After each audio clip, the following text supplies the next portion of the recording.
Zakazlarni ko'rsatamiz do'stlar. Qanaqa bo'lyapti Irkutsk shahrida taksida ishlasa bo'ladimi?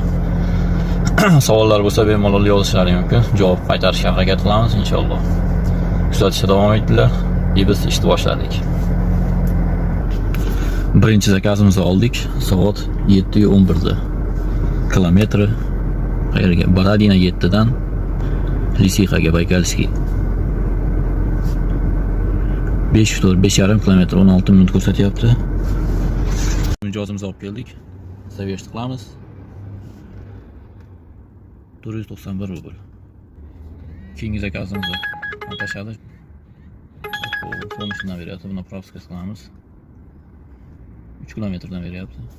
Lisixa stanovkasida turibmiz do'stlar. Kunlar bugun ochilyapti. Iskinovadan Solnochniga.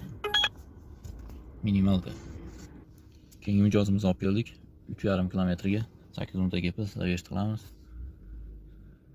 399 rubl. Biz navbatdagi klientimizni olib kelib tushirdik. 13 kilometrga, ya'ni Jilkinaga keldik. Zaviyash qilamiz, ko'rsatamiz do'stlar. Mana 33 minutga biz yarim soatda zaviyashim. 427 rubl bonusi bilan 965 rubl bo'ldi.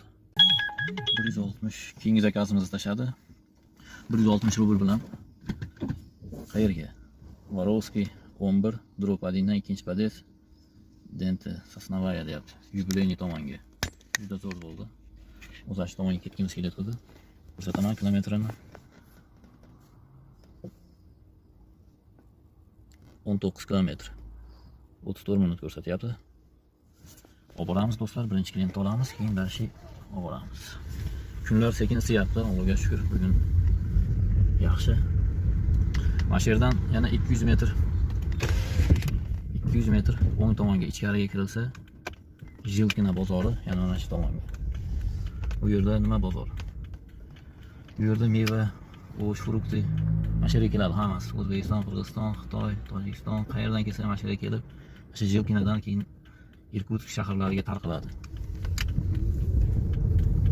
Biror kun xudo xolasa qo'l bo'shaganda kelib videoga olib bozorlarni ichida ko'rsataman do'stlar. Hozir ish mahallida ozgina chalg'iymiz. Faqatgina ishda nimalarni olamiz, nima bo'lyapti, zakazlar bo'yicha ma'lumot beramiz. Bozor haqida ham attentiv video chiqaramiz.